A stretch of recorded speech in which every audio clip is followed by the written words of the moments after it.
Hello and welcome to this special video where we are going to listen to one of the greatest speech of Rohn. The topic is communication skills.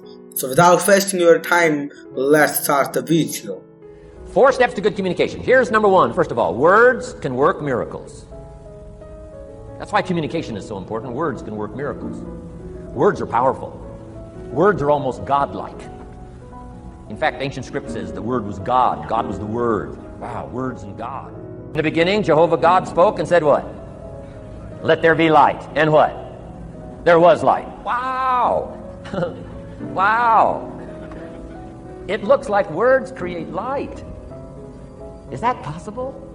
I'm telling you it's possible. Humans can get pretty close.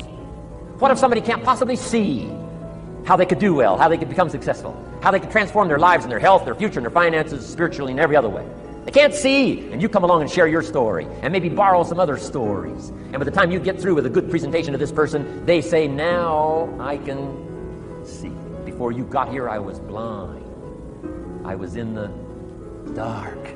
And while you were talking, some things dawned on me. Is it possible to create light with human intelligence, with words? And the answer is, of course, of course. Here's part of the spectacular opportunity as a human being. One person talking to another. It's got so much power, so much potential. A mother talking to a daughter, a father talking to a son, salesperson talking to a client. Nothing more magical and powerful, awe-inspiring than words have the ability to dramatically affect people's lives and futures. So become a good communicator. Let me give you some good keys to good communication. Here's number 1. Have something good to say. Communication starts with preparation. Getting ready to speak this year. Getting ready to speak next year. Attend the classes. Read the books. Have something good to say. Here's 4 good words to help you to have something good to say. 1 is interest. Develop a new interest in people and life and what's going on. Economics and politics. Religion. Social structure. Possibilities. Opportunities. Develop a new interest. Here's the next word, fascination. Goes that step beyond interest. That's why kids learn so much that first 6 years. Fascination. Kids are so fascinated. How come an ant can carry something bigger than he is? Wow. That's how come they learn so much. They're fascinated. Learn to be fascinated instead of frustrated if you possibly can. Turn that little scenario on for yourself. Next is sensitivity. You got to understand, we use the phrase, where people are coming from, where they've been, what's going on. Sensitivity training is so important. People not like you, people that have got challenges and problems and difficulties. You got to do your best to be sensitive to other people, where they find themselves, the pit they might be in currently, what's going on. Be sensitive to that. Here's 2 of the greatest things said about Jesus. 1, it said he was touched. He was touched by where he found some people. He was touched by the misery he found some people in. He was touched. And here's the other word, he was moved, it said. He was moved, touched and moved. If you really want to communicate well, you got to be touched and moved. Not just by your own drama of life, but by the drama you know is going on in other people's lives. Sensitivity. How does an adult 40 talk to a child who's 12? You got to be sensitive. Not just to your current situation. One of the best ways to identify with a child who's 12 and you're 40 is remember when you were 12. Go back. Remember the scenario and let it hit you again, let it touch you again. The last word is knowledge. You just got to go through exercises like this. Take the notes, work hard, roll up your sleeves, go to work. Gather the knowledge in journals, gather the knowledge in notebooks, gather the knowledge in the library and cassettes and videos and every other means. Gather knowledge. Don't be lazy in learning. A major part of communication is preparation. Now here's the next part of good communication. Say it well. 1 is having something good to say. Number 2 is saying it well.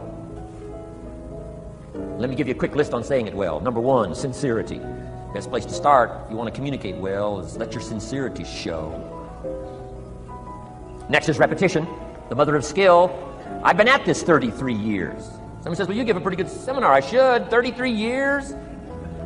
33 years. Repetition. Next, brevity. Sometimes you don't need many words if you're totally sincere, I'm telling you. Next, vocabulary. Got to work on your vocabulary. Some of my friends took a survey among prisoners working on some rehabilitation program. They weren't particularly looking for this, but here's what they found. There's definitely a relationship between vocabulary and behavior. And here's what they found out. The more limited the vocabulary, the more tendency to poor behavior. And when you think about it for a while, it makes sense. Words are a way of seeing. And if you don't have a good vocabulary, you can't see very well. Can you imagine the mistakes in judgment when you can't see very well? Next, words are a way of expressing what's going on in your head, what's going on in your heart. What if you can't see well and you can't express well? You can imagine the tragic scenario of 5 years of that, 10 years of that, 20 years of that showing no improvement. Behavior now becomes a major problem. And that person's world gets smaller and smaller and smaller. Why? They can't see and they can't express. And finally, they don't need much bigger place than a 10 by 12 cell. Their world is so small anyway, don't need much bigger place. I'm asking you to stretch your vocabulary. I used to put words up on a 3 by 5 card. I drove a lot back in those days, but at the end of the day, I'd mastered 2 or 3 words.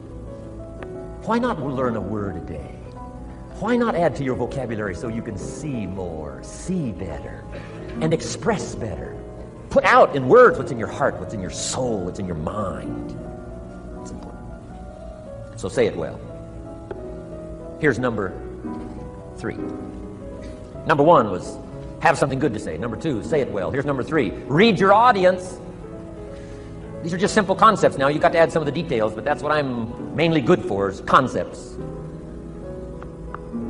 Read your audience. If you're talking to a child, you've got to study the face of the child. You've got to study a little body language. You've got to study what's going on, so you'll know whether to shift gears, come on a little stronger, ease off a little, might be too strong, search for another illustration, soft, strong. A lot of that is dictated by reading your audience. Body language. Guy's got his arms folded, chin tucked down. You got your work cut out for you. You're going to have to reach deep in your bag. Find some extraordinary stories. This one's not going to be easy. What tells you that? Reading what you see. Here's the next one. Read what you hear. You've got to read a child's impatience. Kids don't mind telling you whether they're bored or impatient. Kids' attention span is short. Doesn't last long. You got to get it said.